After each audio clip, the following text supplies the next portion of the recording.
Kita baca firman Tuhan ini, saya ingin membawa kita sama-sama membaca dengan saya. Kita menghormati firman Tuhan, ada dua perbezaan di sana, warna putih dengan kuning. Okey, yang putih itu saya akan baca, dan yang kuning itu saya minta saudara-saudari baca. Okey, boleh kita mula? Saya bermula dengan ayat 1 dulu. Aku melihat Tuhan hadir di sisi mezbah berhala dan dia berfirman, hentamlah segala kepala tiang ini sehingga kesemua ambang pintu bergoncang. Lalu pecahkan dan jatuhkanlah kesemua ke atas kepala semua orang. Dengan pedang akan kucabut nyawa sesiapa yang terselamat. Tiada seorang pun dari mereka akan mampu melarikan diri. Tiada seorang pun dapat menyelamatkan diri.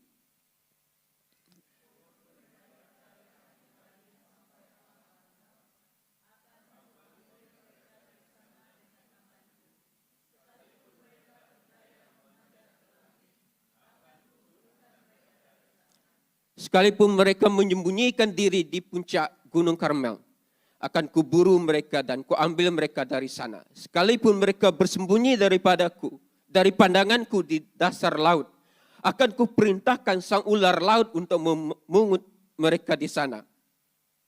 Sekalipun mereka dijadikan tawanan oleh para musuh mereka, akan kuperintahkan pedang untuk menyabut nyawa mereka di sana. Akan kutunjukkan pedang kepada untuk mendatangkan kebinasaan, bukan kebaikan terhadap mereka. Tuhan Allah alam semesta, dialah yang menyentuh bumi sehingga bumi luluh dan semua penduduknya berkabung.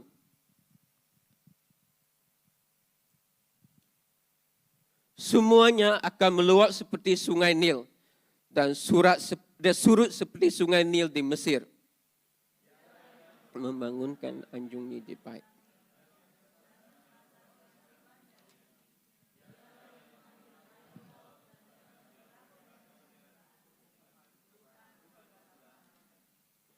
Bukankah kamu seperti Bani Kush bagiku, wahai orang Israel? Demikianlah firman Tuhan.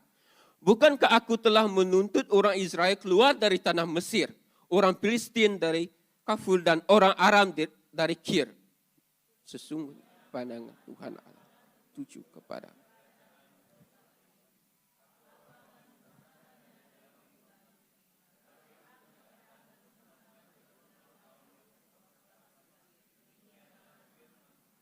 Sesungguhnya aku akan memberikan perintah dan menampi keturunan kaum Israel dalam kalangan segala bangsa seperti orang menampi dengan nyiru, tetapi butir yang terkecil pun tidak akan jatuh ke tanah.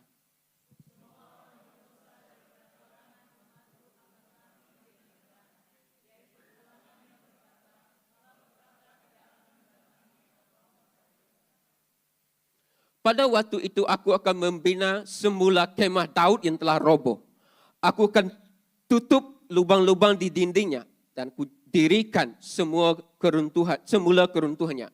Aku akan membangunkannya semula seperti zaman dahulu.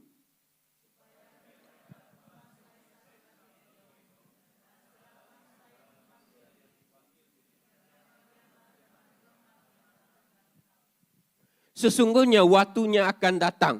Demikianlah firman Tuhan, tepat pada masanya pembajak tanah akan menyusu penuai dan penggiri anggur akan menyusu penabur benih.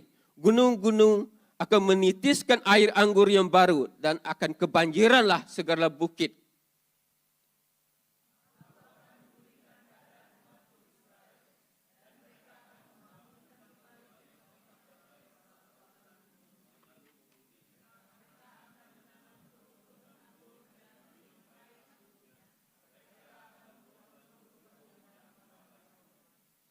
Aku akan menanam mereka di tanah mereka dan mereka tidak akan dicabut lagi dari tanah yang telah kukurniakan kepada mereka.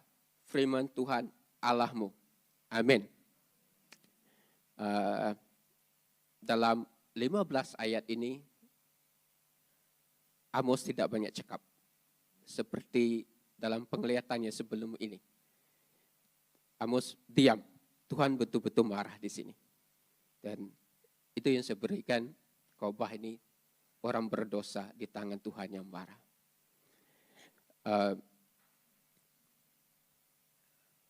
Oke, pilihan. Ada 2 gambar di sana. Di sebelah kanan saya ada tali gantung, dan ada orang bakal digantung. Di sebelah kiri saya ada pintu-pintu yang perlu dipilih. Kita sudah melepasi pandemik. Seharusnya pandemik yang telah berlaku 2020 harusnya menjadi satu amaran besar kepada kita. Berkaitan dengan waktu ataupun kairos Tuhan. Ketika pandemik terjadi, gereja sempat panik. Macam mana buat ibadah? Puji Tuhan, Zoom terus naik saham. Semua boleh pakai Zoom. Ada yang tidak boleh menyesuaikan diri. Ada gereja yang tertutup. Dan ketika pandemik terjadi juga kita berdoa. Semua pendoa bangkit. Oke, semua pendoa bangkit. Bergabung dalam online. Puji Tuhan. Tuhan buka penyelesaian vaksin terhasil. Dan waktu itu saya memang banyak menyertai pendoa sana pendoa. Wah, itu luar biasa. Satu dunia bersatu. Mazmur 91 sangat famous masa itu. Semua post. Tahu Mazmur 91? Saya 2 tahun sebelum, tahun sebelum itu sudah menjadi familiar bagi saya. Sebab saya tengah berperang dengan penyakit saya masa itu. Dan namun apa yang berlaku sekarang apabila lepas pandemik? Kita sudah lepas dari pandemik. Apa yang berlaku? Bagaimana gereja respon? Oke. Saya meminjam ataupun memetik kenyataan Pastor Eddie pada pra-conference Komite Digital 2.0 berapa minggu yang lalu. Dia berkata sebegini, kebanyakan kehadiran gereja turun selepas pandemik. Oke. Ini bukan penilaian dia saja, tapi dia tanya kawan-kawan pastor dia semua macam itu. Dan juga ada gereja yang tutup. Jadi maksudnya pandemik ini, COVID ini sangat besar impaknya. Kita memang tahu betul-betul seluruh dunia. Dan saya percaya Tuhan memberikan kitab Amos ini untuk kita. Ada tujuan dia. Tuhan ingin kita mendengar hati Tuhan tentang apa yang berlaku, bagaimana kita respon. Dan akuilah, inilah waktu Tuhan, kairos Tuhan. COVID-19, kita di generasi sekarang, itu seharusnya di telinga kita, di hati kita, itu merupakan amaran. Amaran keras bahwa Tuhan, waktu Tuhan memang telah di hujung. Jadi kita harus bersiap sedia. Begitu juga 19 hari bulan ini Malaysia akan memilih. Oke, SPRU. Sudah beli tiket? Sudah balik? Oke, saya tidak balik. Saya tidak akan mengundi di Sarawak. Sebab saya tempat mengundi tidak tukar lagi. Saya mengundi Kelantan. Oke. 19 hari bulan kita bakal menentukan masa depan negara kita. Oke. Apa masa depan negara kita? Dan hari ini, kita sebagai orang percaya, kita bakal menentukan generasi. Orang berdosa di tangan Tuhan yang marah. Kenapa? Kalau kita melihat kepada firman Tuhan ini, saya bagi rangkaian terus. Ada 3 bahagian.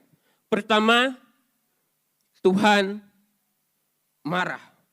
Kedua, Tuhan nebuatkan tentang kemah Daud akan dipulihkan. Ketiga, kita lihat ada pemulihan terjadi. Jadi tengah-tengah itu, yang tengah itu, yaitu tentang pemulihan Pondok Daud. Itu kita perlu fokuskan nanti.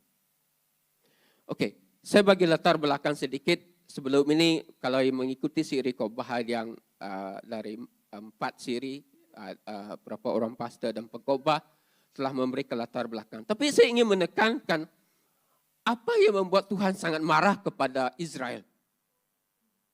Kalau dibaca di sana, Tuhan Amos menggunakan perkataan 3 dan 4. Itu sebenarnya, dan dia kata lebih lagi, sebenarnya itu cuma perumpamaan. Sebenarnya sangat banyak.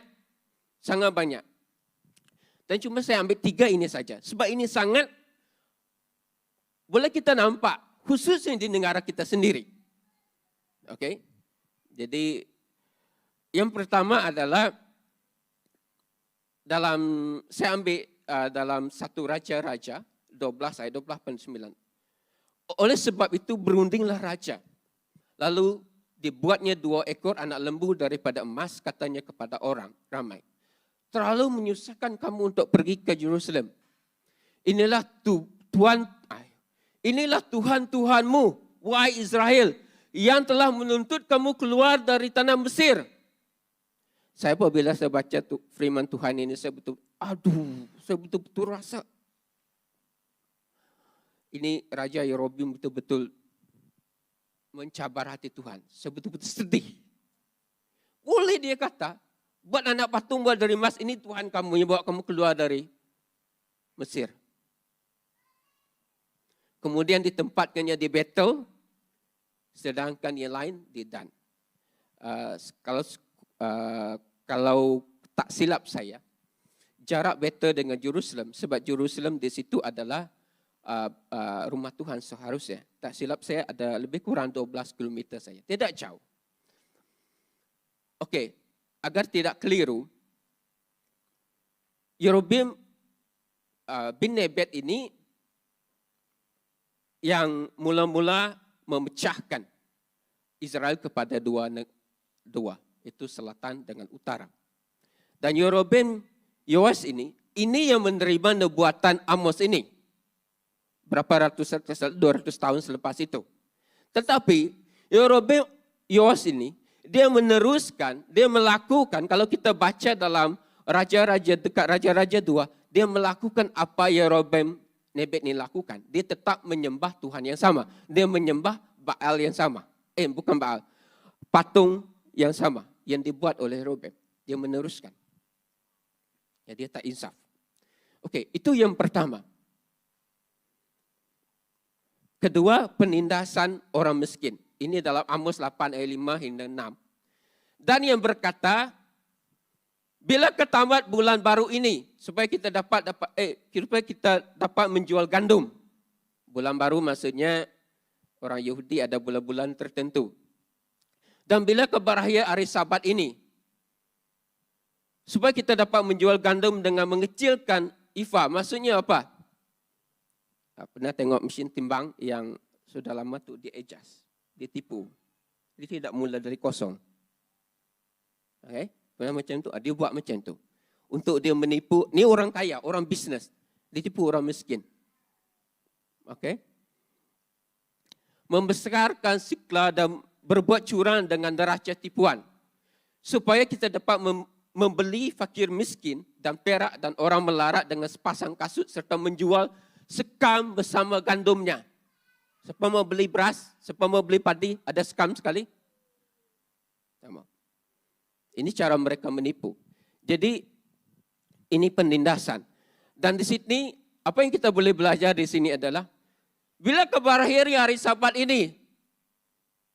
Ini boleh banyak berlaku dekat orang Kristen. Baru beberapa minit saya berkhotbah. Lama lah, ikilah. Faham maksud dia? Itu dia. Ini maksud. Bila mau habis ibadah ni, lama ni orang cakap. Okay, gereja contemporary sekarang, kalau 30 minit, 45 minit berkhotbah itu sudah sangat panjang. Kalau pergi China, khotbah 45 minit, 1 jam, kena halau nanti. Jadi ini yang berlaku. Dan juga berlaku juga dekat masyarakat kita sekarang. Berhati-hati. Oke, berhati-hati. Datang ke gereja, datang ke ibadah, bawa hati kita sepenuhnya. Kita mau berjumpa Tuhan. Oke, ketiga, menghina keadilan. Ayat 5, 7 hingga 10 dan 10. Wahai kamu yang mengubah keadilan kepada satu kepahitan dan mencampakkannya yang benar ke tanah. Nah, ini berlaku dekat negara kita. Oke. Mereka membenci orang yang memberikan teguran di sidang pengadilan dan mereka memandang keji orang yang berkata benar. Oke, semuanya tercakap dekat mahkamah, tipulah. Ini semua fitnah. Ini tidak benar. Nah, ini mah. Dan nanti kita lihat macam mana sifat Israel, mereka menentang Tuhan dengan karakter mereka begini. Jadi sebab mereka, waktu itu Israel mereka sudah makmur. Mereka sudah sangat kaya. Yang kaya semakin kaya. Yang miskin semakin miskin. Macam pernah dengar ya? Senang ditangkap kan? Itu terjadi kan di negara kita juga kan? Itu sikap PRU. 19 hari bulan kita akan menentukan masa depan kita. Sama. Dan juga pilihan kita, kehidupan rohani, di sebuah community, di sebuah generasi menentukan masa depan negara juga. Tak beza, tak ada banyak beza. Bukan tidak banyak beza, malah itulah pusatnya. Oke. Jadi yang ketiga itu tadi, mereka tidak menghormati kedaulatan undang-undang.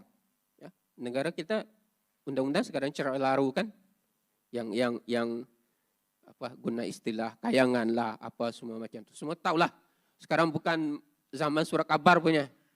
Semua tekan dekat hujung jari semua sudah ada. Tapi pakai bijak juga lah, jangan sangat gunakan filter yang sangat bagus. Kalau perlu pakai kowe, pakai kowe.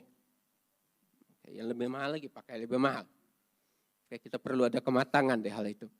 Oke, seterusnya. Kita masuk kepada bagian pertama. Oke, jadi dekat ayat kita lihat, saya bagikan kepada tiga bagian. Bagian pertama, penghakiman membawa kehancuran. Jadi apabila Tuhan datang, di dalam ayat 1 tadi, dia datang kepada mezbah itu.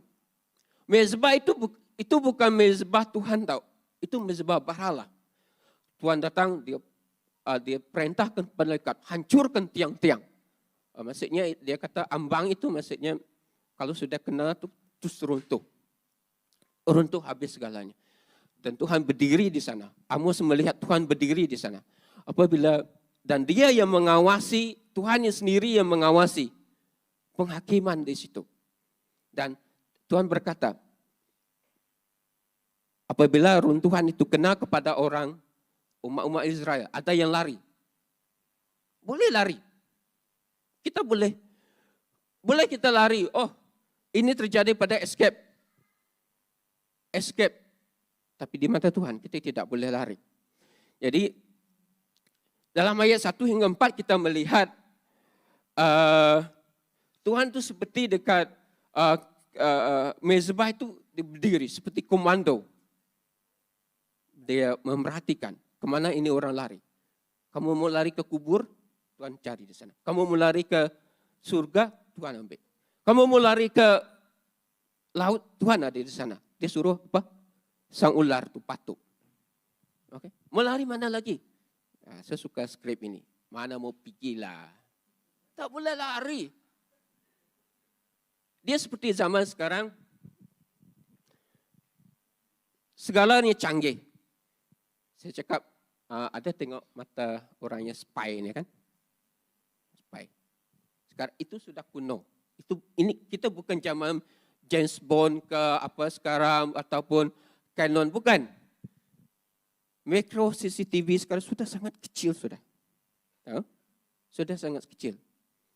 Kamu tak tahu saya ada letak tak? Mungkin ada pin di kat sini saya letak. Kamu tak tahu? Tak nampak. Mungkin ada, mungkin tak ada. Begitu mata Tuhan melihat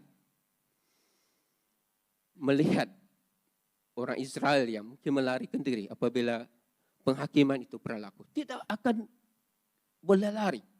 Kita tidak akan boleh lari dari penghakiman Tuhan. Dan penghakiman itu bermula di mana? Bermula di gereja sendiri. Itu saya ingatkan kita. COVID-19 harusnya memperingatkan kita, khususnya kita orang yang percaya. Sebab kita lebih tahu maksud Tuhan.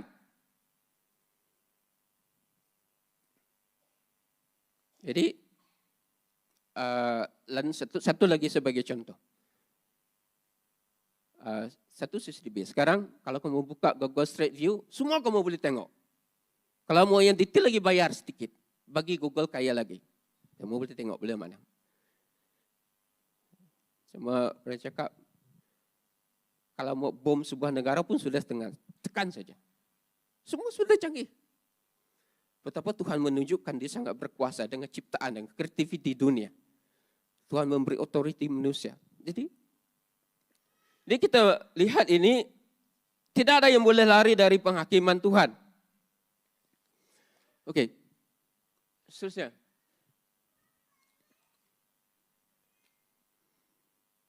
Oke, dan dekat ayat 5 dengan 6, kita melihat Tuhan menunjukkan bahawa dia yang berdaulat. Dia yang berdaulat di sini. Tadi orang Israel dia bersifat sebegini. Mereka tidak menghormati undang-undang.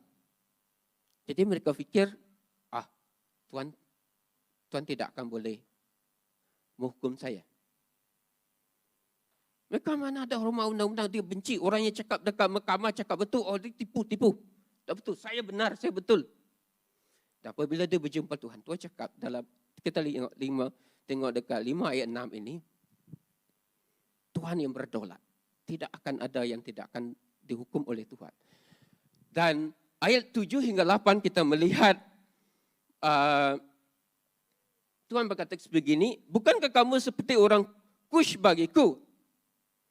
Ya Tuhan memperingatkan siapa?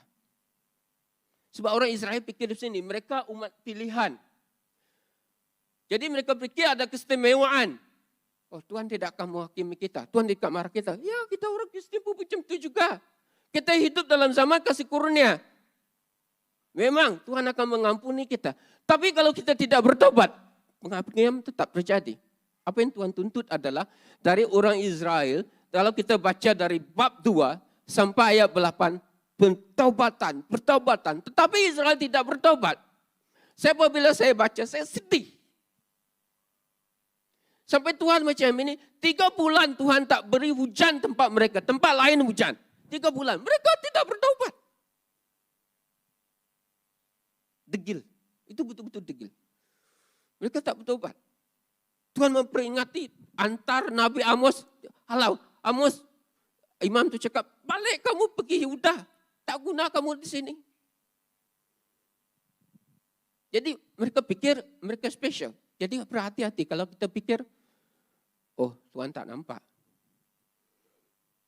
Saya boleh duduk dalam bilik saya buat dosa.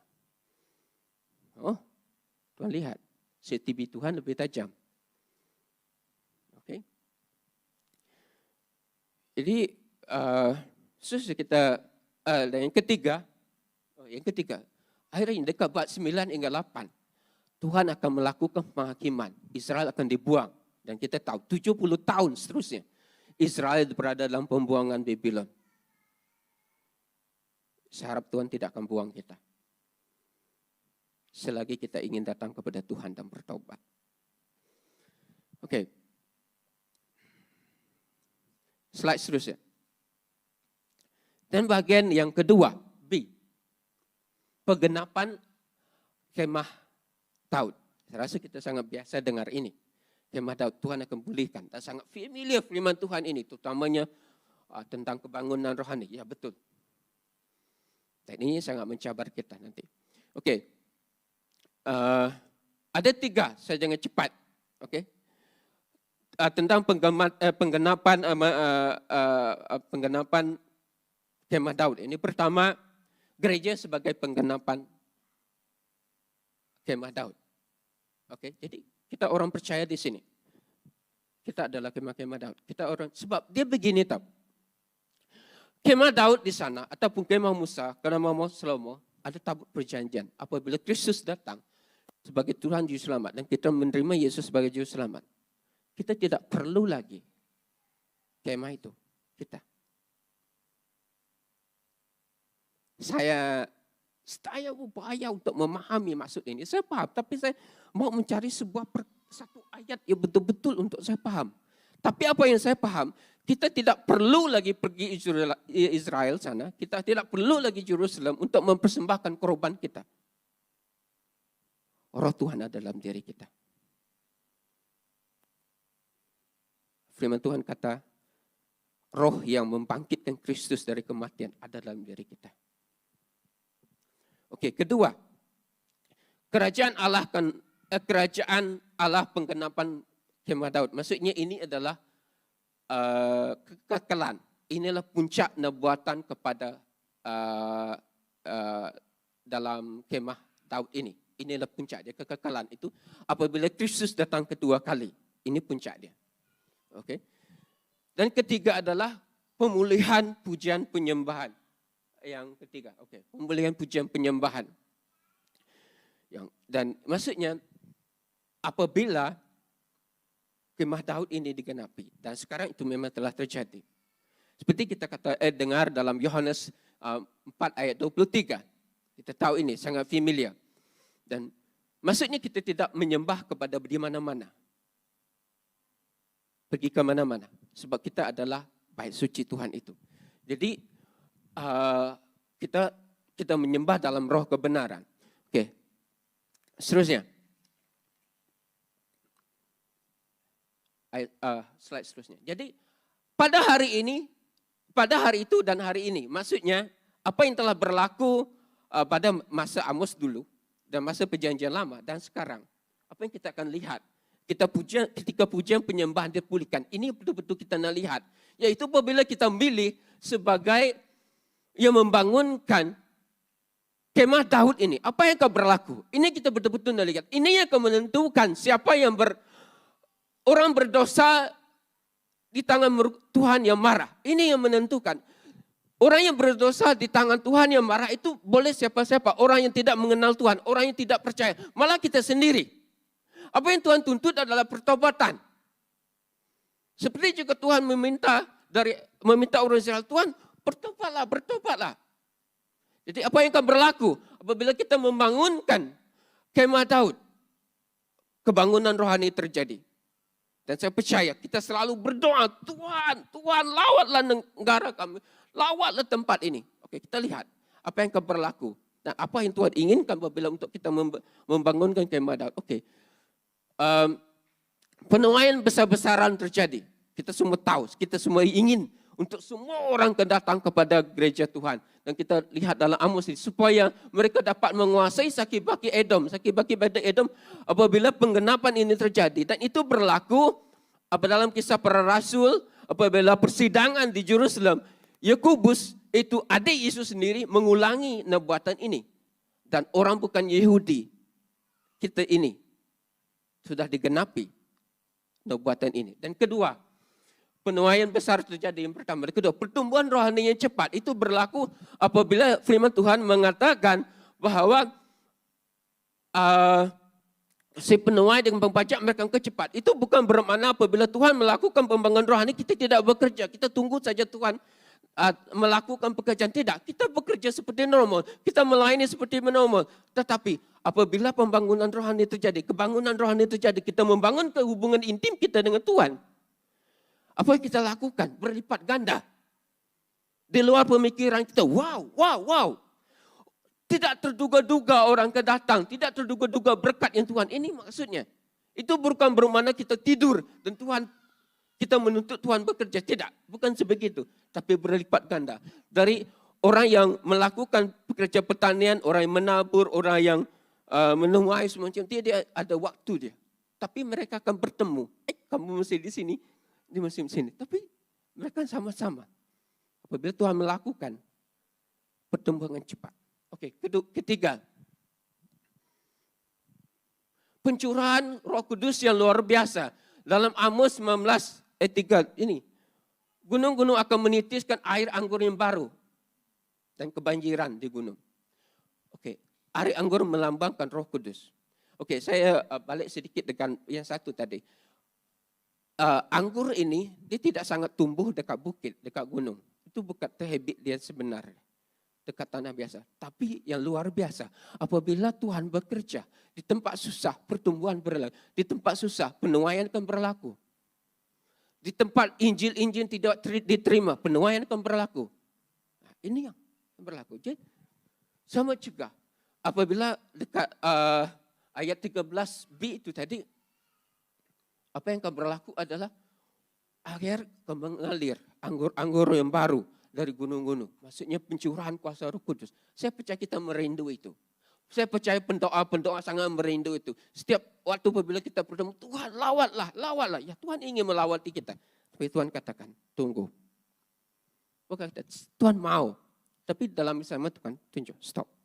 Ada perkara yang dituntut. Oke, seterusnya yang keempat.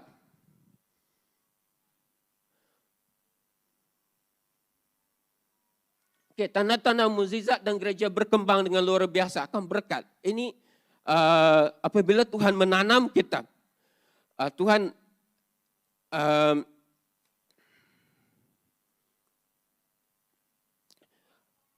akan banyak sesuatu yang akan berlaku sangat luar biasa. Mukjizat akan berlaku, penyembuhan akan berlaku. Saya tidak sangat mau menggunakan perkataan akan ini tahu. Tapi dalam firman Tuhan ini kalau kita baca memang dalam ayat dekat Amos itu banyak perkataan akan. Ya betul. Tapi sebab apa? Hal itu telah berlaku sekarang. Cuma dalam kehidupan kita, dalam pelayanan kita, sebagaimana kita ingin melihat itu menjadi kebiasaan dalam diri kita. Oke, seterusnya. Oke, ini sedikit cabaran untuk apabila Tuhan, dia akan menanam Israel. Oke. Ini saya ambil petikan dari Pastor Wigner dari Gereja SLB Life. Dalam conference kepimpinan di Penang, satu cabaran dari gereja apabila lepas pandemik, apa yang berlaku? Banyak orang percaya sebegini, dia menjadi suka shopping. Dia shopping, dia tengok ibadah. Ini semua boleh online kan, dia sekejap pergi sini, sekejap dia pergi sini, sekejap shop. Bagus, itu bagus. Kamu boleh mendengar khotbah. Tapi itu tidak bagus. Sebab yang tidak bagusnya, kamu boleh bertumbuh, tapi kamu tidak boleh menyentuh orang lain. Kamu tidak berkembang, jadi tidak berakar.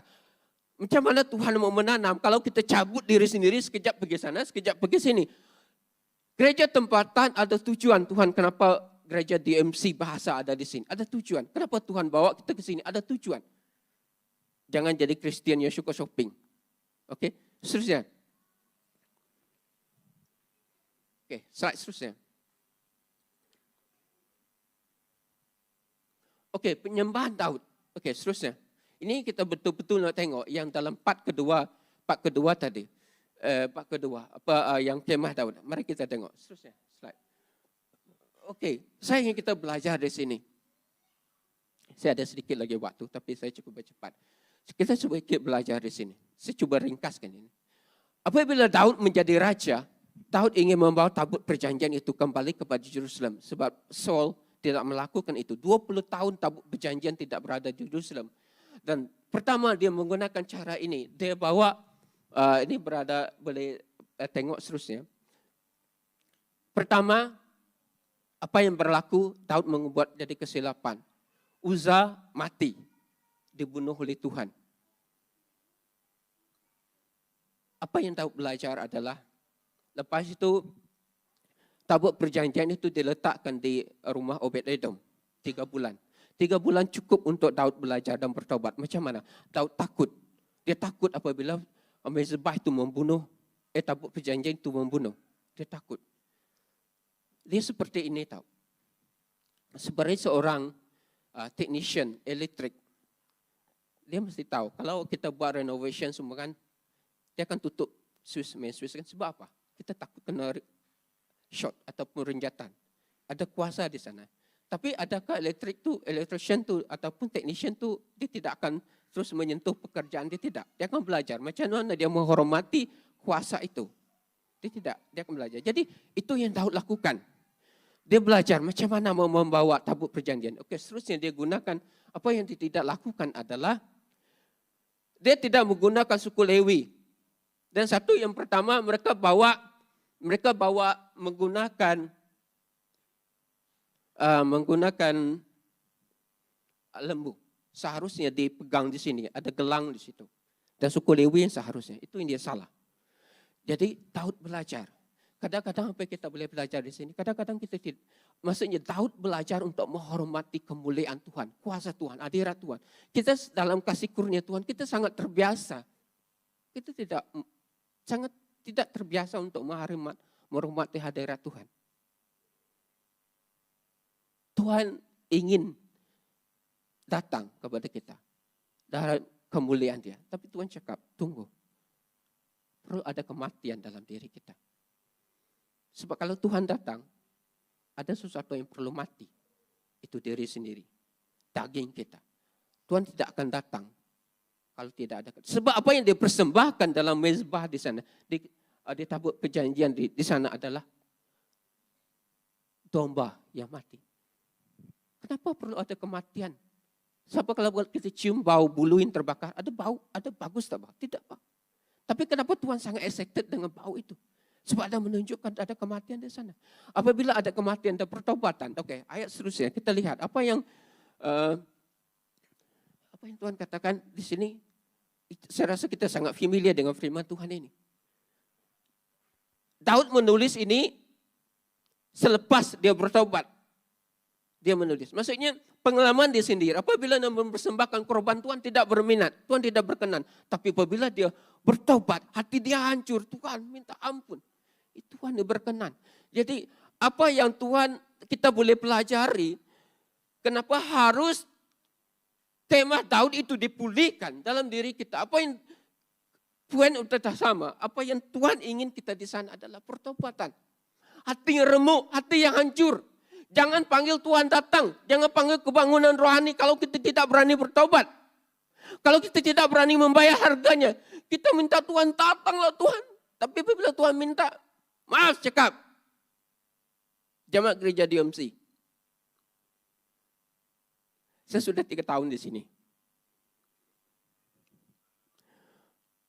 Kebaktian doa. Cuma berapa persen saja datang. Maaf cakap. Saya jujur. Kita minta kebangunan rohani. Saya jujur. Saya bukan kata saya nggak baik. Tapi saya sanggup. Kalau dia seremban, saya sanggup driving. 1 jam untuk datang ke kebaktian doa. Tuhan mau kita di sini, datang ke sini untuk apa? Bukan kadang datang untuk ibadah saja. Setiap aktiviti yang Tuhan gereja lakukan, berikan untuk terlibat, untuk kita bertumbuh. Jangan datang untuk berkat saja. Tuhan pemberi berkat. Apa yang Tuhan mau? Ada semua berkat, tapi apa yang Tuhan mau? Apa yang Tuhan lihat pada Daud. Daud tidak interesting pada berkat itu. Dia mau Tuhan. Dia mau ada hadirat itu. Itu yang Daud mau. Itu yang membuatkan Tuhan mau kepada Daud. Adakah itu pada generasi kita? Adakah kita ada kerinduan kepada Tuhan, kehausan kepada Daud? Itu yang pemulihan kemah itu. Jangan berdoa kebangunan rohani kalau kita tidak merindui Tuhan. Jangan berdoa kebangunan rohani kalau kita tidak berdoa. Sujud di depan Tuhan. Bukan sekadar berdoa untuk berkat. Tuhan katakan carilah dulu kerajaan. Maksudnya cari dia sendiri. Itu yang membuatkan Daud. Tuhan ingin membangunkan kemah itu. Ada orang yang mencari Tuhan sungguh-sungguh. Saya betul-betul rindu melihat. Apabila saya mula-mula sampai di UMC. Saya dengar MKR. Saya tanya Pastor Linda, apa maksud ini Pastor? Malam penyegaran rohani. Saya paham. Saya tahu kenapa maksud Pastor buat ini. Aduh, saya cakap, tidak perlulah. Malam penyegaran rohani ke apa nama? Kalau ada kebaktian doa, datang. Apa yang saya maksudkan? Orang berdosa Di tangan Tuhan yang marah. Ramai orang yang tidak kenal Tuhan menunggu kita untuk membangunkan ini kemah Daud ini, untuk berdoa untuk mereka. Mereka tidak tahu, Israel tidak tahu mereka bersalah. Tidak ada kesadaran. Tidak ada, ramai orang di luar sana tidak tahu mereka buat salah sebab tidak ada kesadaran.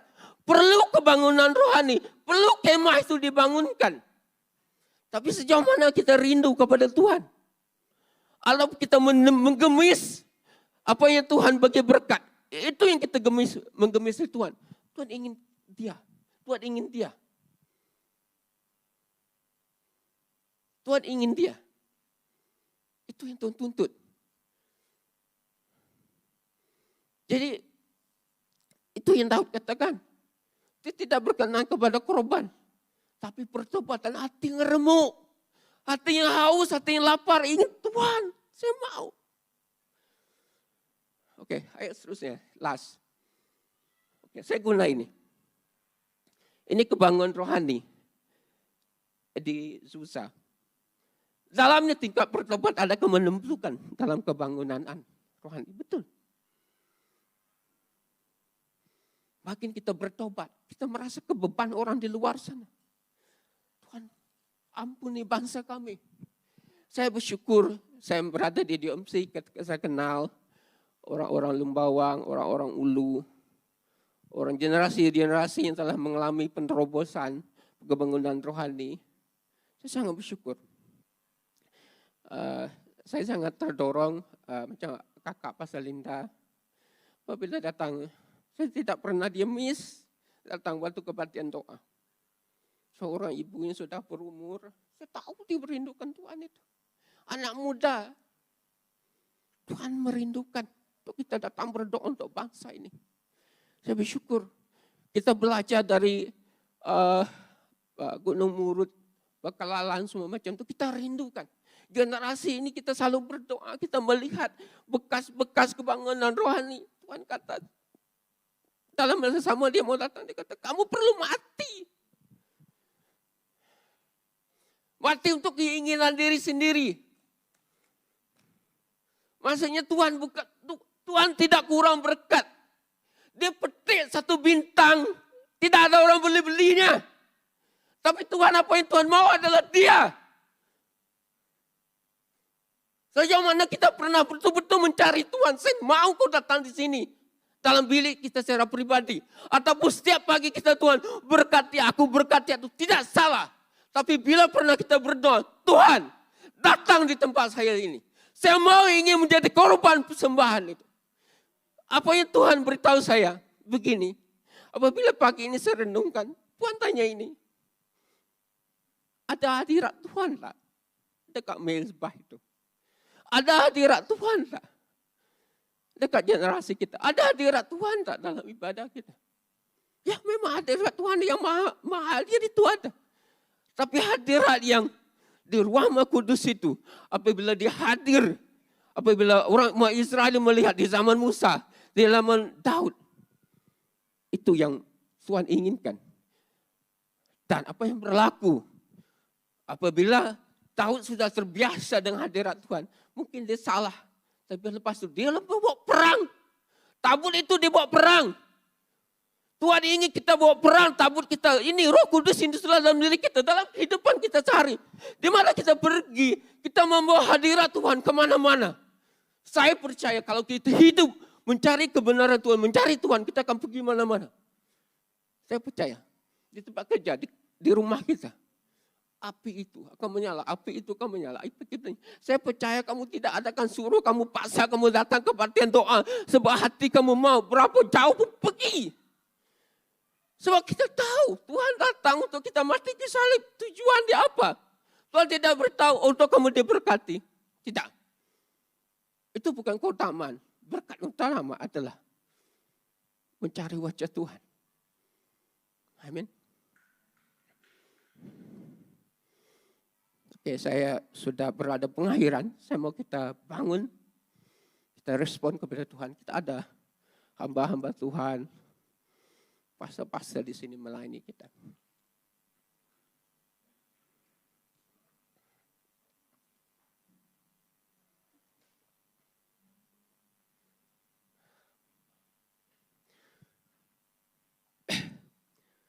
Mari saya ingin kita renungkan kehidupan kita.